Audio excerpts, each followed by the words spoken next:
Hello everyone, this is my YouTube channel school English. और आज हम लोग यहाँ पे पढ़ेंगे chapter 3 playing with numbers part 17। तुम लोग अगर चाहो तो पार्ट 1 से भी स्टार्ट कर सकते हो, उसका मैं आई बटन में लिंक दे दूँगा, तो वहाँ से भी स्टार्ट कर सकते हो। ठीक है, तो चलो 3.10 some problems on HCF and LCM। HCF और LCM को लेकर कुछ प्रॉब्लम जो हम लोग यहाँ पे सॉल्व करना सीखेंगे। ठीक है, we come across a number of situation in which we make use of the concepts of HCF and LCM। ऐसा बहुत बार होता है जब हम लोगों को यूज़ करना होता है HCF और LCM को। ठीक है, we explain this situation through a few examples. हम लोग ये सिचुएशन कुछ एग्जाम्पल्स यूज़ करके देखेंगे। ठीक है, example 12, two tankers contain 850 liters and 680 liters of kerosene oil respectively। दो टैंकर्स है, ठीक है, एक में 850 लीटर है और एक में 680 लीटर केरोसिन है। ठीक है, find the maximum capacity of a container which can measure the kerosene oil of both the tankers when used an exact number of times। ठीक है, हमें बोला गया है यहाँ पे, मतलब पूछा गया है कि जो मैक्सिमम कैपेसिटी कितना ज़्यादा हो सकता है एक कंटेनर का capacity, which can measure the kerosene oil of both the tankers. दोनों टैंकर्स का केरोसिन ऑयल मेज़र कर सकता है when used N exact number of times. मतलब ऐसे करके मेज़र करना पड़ेगा कि दोनों का केरोसिन एकदम ख़त्म हो जाए। ठीक है, तो देखते हैं कि कैसे होता है। Solution, the required container has to measure both the tankers in a way that the count is an exact number of times. हम लोगों को यहाँ पे दोनों कंटेनर्स में जो केरोसिन है उनको ऐसे करके मेज़र करना पड़ेगा, मतलब ऐसा एक, मतलब जग होगा या फिर कुछ होगा, मतलब उनसे ऐसे करके मेज़र करना पड़ेगा ताकि लास्ट में पूरा एकदम ख़त्म हो जाए। ठीक है, so its capacity must be an exact divisor of the capacities of both the tankers. तो वो जिनसे हम मेज़र करेंगे, जो डब्बा उससे हम मेज़र करेंगे, उसका एग्जैक्ट कैपेसिटी ऐसा होना चाहिए ताकि दोनों का डिवाइज़र हो वो। ठीक है, मतलब पकड़ लो एक 5 किलो का है, तो 5 किलो से दोनों डिवाइड होता है कि नहीं, वो हम लोगों को देखना पड़ेगा। इनका मतलब दोनों का हमें LCM निकालना पड़ेगा। ठीक है, more over this capacity should be maximum. और हम लोगों को ये भी देखना पड़ेगा कि ये कैपेसिटी सबसे ज़्यादा होना चाहिए, मतलब मैक्सिमम निकालेंगे तो हो जाएगा HCF। ठीक है, highest common factor. Thus the maximum capacity of such a container will be the HCF of 850 and 680। यहाँ से हम लोग बोल सकते हैं कि इनका जो मैक्सिमम कैपेसिटी कंटेनर होगा वो इक्वल टू होगा HCF के। किनका? 850 का और 680 का, दोनों का हम लोगों को HCF निकालना पड़ेगा। जितना होगा वही होगा कंटेनर का साइज। ठीक है, तो चलो हम लोग करते हैं। It is found as follows. यहाँ पे हम लोगों ने 850 का फैक्टर निकाला है और 680 का फैक्टर निकाला है। ठीक है, तो क्या होता है यहाँ पे देख लेते हैं। 850 इक्वल टू हो जाएगा 2 × 5 × 5 × 17। ठीक है, और 680 का हो जाएगा 2 × 2 × 2 × 5 × 17। ठीक है, तो यहाँ पे हम लोग क्या करेंगे, कॉमन फैक्टर क्या क्या है वो देखेंगे। 850 का और 680 का कॉमन फैक्टर्स है 2, 5 और 17। ठीक है, तो यहाँ पे HCF क्या होगा, 2 × 5 × 17, जो हो जाएगा 170। तो हमें 170 लीटर्स का एक कंटेनर चाहिए जिनसे हम लोग दोनों को मेज़र कर सकते हैं। ठीक है, therefore maximum capacity of the required container is 170 litre. तो यहाँ से हम लोग बोल सकते हैं कि मैक्सिमम कैपेसिटी वाला जो कंटेनर आएगा वो होगा 170 लीटर्स। ठीक है, उनसे हम लोग कैसे मेज़र करेंगे? It will fill the first container in 5 and second in 4 refills. वो 170 लीटर का जार यूज़ करके हम लोग जो पहला टैंकर है वो था 850 का, उसे हम लोग 5 बार में भर देंगे, और जो दूसरा टैंकर था वो था 680 का, उसे हम लोग 4 बार में पूरा भर देंगे। ठीक है, चलो example 13। In A morning walk 3 person step of together. एक मॉर्निंग वॉक में 3 आदमी बाहर गए वॉक करने। ठीक है, there steps measured 80 centimetre, 85 centimetre and 90 centimetre respectively. उनका जो पाँव का डिस्टेंस है, जो जब वो लोग वॉक कर रहे थे उनका पाँव का डिस्टेंस है, एक का है 80 सेंटीमीटर, एक का है 85 सेंटीमीटर, एक का है 90 सेंटीमीटर रेस्पेक्टिवली। ठीक है, what is the minimum distance each should walk so that all can cover the same distance in complete steps. जो सबसे कम डिस्टेंस क्या होगा ताकि तीनों ही सेम डिस्टेंस वॉक करें कंप्लीट स्टेप्स में, मतलब सारे कंप्लीट करें एक डिस्टेंस को। ठीक है, तो सॉल्यूशन कैसा होगा ये हम लोग यहाँ से देख लेंगे। The distance covered by each of them is required to be same as well as minimum. तीनों का जो डिस्टेंस कवर होगा वो सेम होना चाहिए और मिनिमम होना चाहिए, सबसे कम होना चाहिए। ठीक है, the required minimum distance each should walk should be the lowest common multiple of the measure of their steps। यहाँ पे जो सबसे कम डिस्टेंस होना चाहिए वो हम लोग निकालेंगे लीस्ट कॉमन मल्टीपल से, मतलब एलसीएम से। ठीक है, कैन यू डिस्क्राइब वाई? क्या तुम बोल सकते हो क्यों? Thus we find the LCM of 80, 85 and 90। हम लोग निकालेंगे 80, 85 और 90 का एलसीएम, जो कि होगा 12,240। ठीक है, तो मिनिमम रिक्वायर्ड डिस्टेंस क्या होगा? 12,240 सेंटीमीटर। इतना उन लोगों को मिनिमम वॉक करना पड़ेगा, किसके लिए? एक डिस्टेंस कवर करने के लिए। ठीक है, चलो नेक्स्ट एग्जाम्पल 14।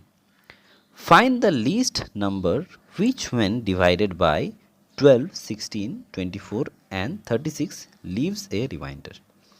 एक लीस्ट नंबर, एक नंबर निकालना है जिनसे हम लोग ये नंबर्स को डिवाइड करेंगे और कुछ रिमाइंडर बचेगा। क्या बचेगा? 7 इन ईच केस। सारे नंबर्स को हम लोग अगर डिवाइड करेंगे तो रिमाइंडर बचेगा 7। ठीक है, कैसे निकालेंगे? We first find the LCM of 12, 16, 24 and 36 as follows। हम लोग सबसे पहले ये सारे नंबर्स का LCM निकालेंगे। ठीक है, तो यहाँ पे देख पा रहे हो कॉलम करके हम लोगों ने LCM निकाला है। यहाँ पे LCM होगा 2 × 2 × 2 × 2 × 3 × 3 इक्वल टू हो जाएगा 144। ये सारे नंबर्स का एलसीएम हो जाएगा 144। ठीक है, 144 is the least number which when divided by the given number will leave remainder 0 in each case. हम लोग देख पा रहे हैं कि ये सारे नंबर्स से अगर हम लोग 124 को डिवाइड करेंगे तो हमारा रिमाइंडर होगा 0। ठीक है, मतलब नंबर बचेगा 0। But we need the least number that leaves remainder 7 in each case। लेकिन हम लोगों को चाहिए ऐसा एक नंबर जिसमें 7 रिमाइंडर रहे हर एक केस में। तो क्या करेंगे? हम लोग 144 के साथ 7 ऐड कर देंगे। तो हमें हर केस में हमें 7 रिमाइंडर मिलेगा, मतलब 7 बच जाएगा। ठीक है, therefore the required number is 7 more than 144।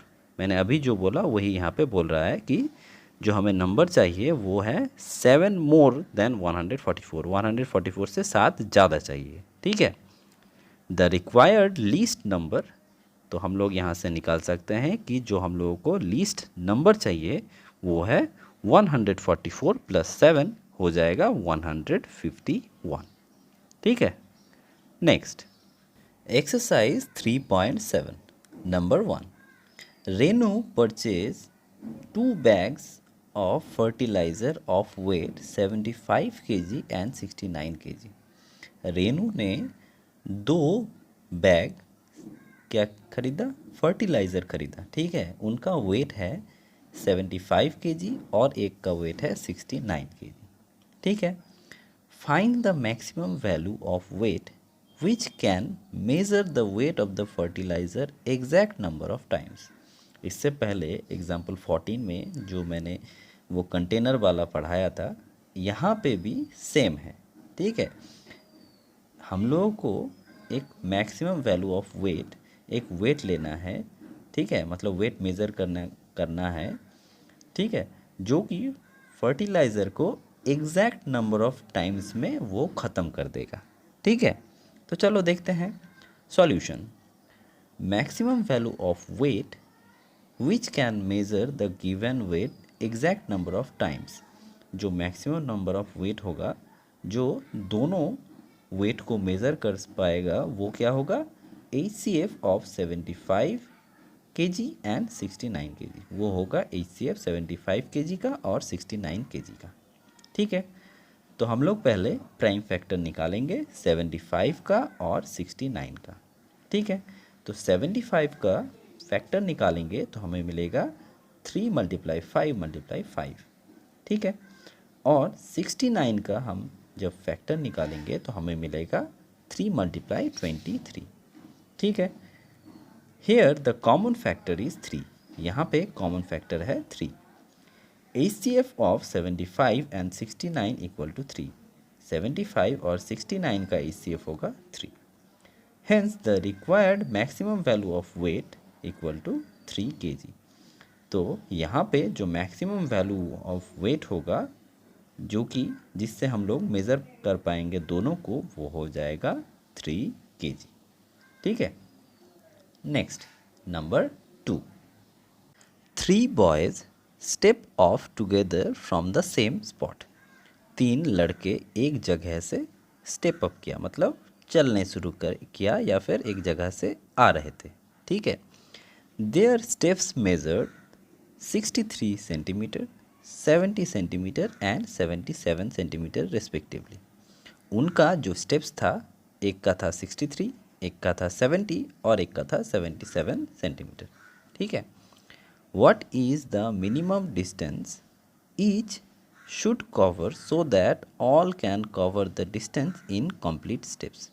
जो मिनिमम डिस्टेंस क्या होगा जिनसे कि तीनों एक स्टेप्स कंप्लीट कर सके, मतलब एक नंबर ऑफ स्टेप्स कितना होगा या फिर डिस्टेंस कितना होगा वो कंप्लीट कर सके।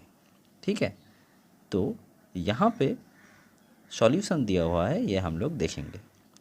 The maximum distance that each boy should walk must be the least common multiple LCM of the measures of their steps। जो least distance होगा वो होगा LCM के बराबर।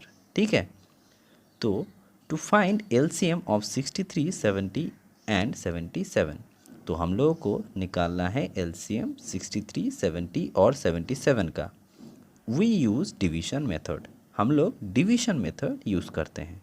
ठीक है, यहाँ पे एलसीएम किया हुआ है, ये तुम लोग देख सकते हो। ठीक है, तो एलसीएम क्या होगा, 63 का, 70 का और 77 का, वो होगा 2 × 3 × 3 × 5 × 7 × 11। ये टोटल हो जाएगा 6930। ठीक है, तो यहाँ से हम लोग बोल सकते हैं द रिक्वायर्ड मिनिमम डिस्टेंस जो सबसे कम डिस्टेंस जो हमें मांगा गया है वो होगा 6930 सेंटीमीटर। ठीक है। Next number 3, the length breadth and height of a room are. एक रूम का लेंथ ब्रेथ और हाइट दिया हुआ है, वो है 825 centimetre, 675 centimetre and 450 centimetre respectively. ये तीनों दिया गया है। ठीक है। Find the longest tape which can measure the 3 dimensions of the room exactly. एक सबसे बड़ा जो टेप मांगा गया है जिससे हम लोग ये तीनों को मेज़र कर सकते हैं एग्जैक्टली, मतलब टोटल मेज़र कर सकते हैं जहाँ पे कोई भी रिमाइंडर नहीं रहेगा। ठीक है। तो हम लोग कैसे करेंगे? The longest tape required to measure the 3 dimensions of the room. यहाँ पे जो लॉन्गेस्ट टेप मांगा गया है 3 डायमेंशन मतलब 3 लेंथ ब्रेथ और हाइट मेज़र करने के लिए रूम का, वो कैसे निकालेंगे? इक्वल टू होगा HCF ऑफ 825, 675 एंड 450। तीनों का जो HCF होगा वही होगा लेंथ वो टेप का। ठीक है। तो 825 का प्राइम फैक्टर करेंगे तो हमें मिलेगा 3 × 5 × 5 × 11। ठीक है। और 675 का हम लोग प्राइम फैक्टर करेंगे तो हमें मिलेगा 3 × 3 × 3 × 5 × 5। ओके। और 450 का करेंगे प्राइम फैक्टराइजेशन तो हमें मिलेगा 2 × 3 × 3 × 5 × 5। ठीक है। तो यहाँ पे हम लोग देख पा रहे हैं here common factors are 3 and 5। 3 है और 5 है, लेकिन 5 2 टाइम्स है, 5 2 बार है। ठीक है। तो HCF ऑफ 825, 675 एंड 450 होगा 3 × 5 × 5 इक्वल टू हो जाएगा 75। ठीक है। Hence the required longest tape equal to 75 centimetre. यहाँ से हम लोग बोल सकते हैं कि जो सबसे बड़ा लॉन्गेस्ट टेप यहाँ पे चाहिए होगा इनको मेज़र करने के लिए वो होगा 75 सेंटीमीटर का। ठीक है। तो चलो आज हम लोग यहाँ पे ख़त्म करते हैं। तुम लोग अगर चाहो तो आई बटन में क्लिक करके मेरा प्लेलिस्ट में जाके सारे वीडियोस एक के बाद एक देख सकते हो। ठीक है। अच्छा लगा हो तो ज़रूर लाइक करना। लाइक करने से मेरा मोटिवेशन बना रहता है तुम लोगों के लिए वीडियो बनाने में। ठीक है। शेयर करना तुम लोगों के सारे दोस्तों के साथ और स्कूल ग्रुप में भी शेयर कर सकते हो। सब्सक्राइब करना अगर मेरे चैनल पे न्यू हो और बेल आइकॉन दबा देना ताकि मेरा हर वीडियोस का नोटिफिकेशन तुम लोगों के पास टाइम से आता रहे। Thank you.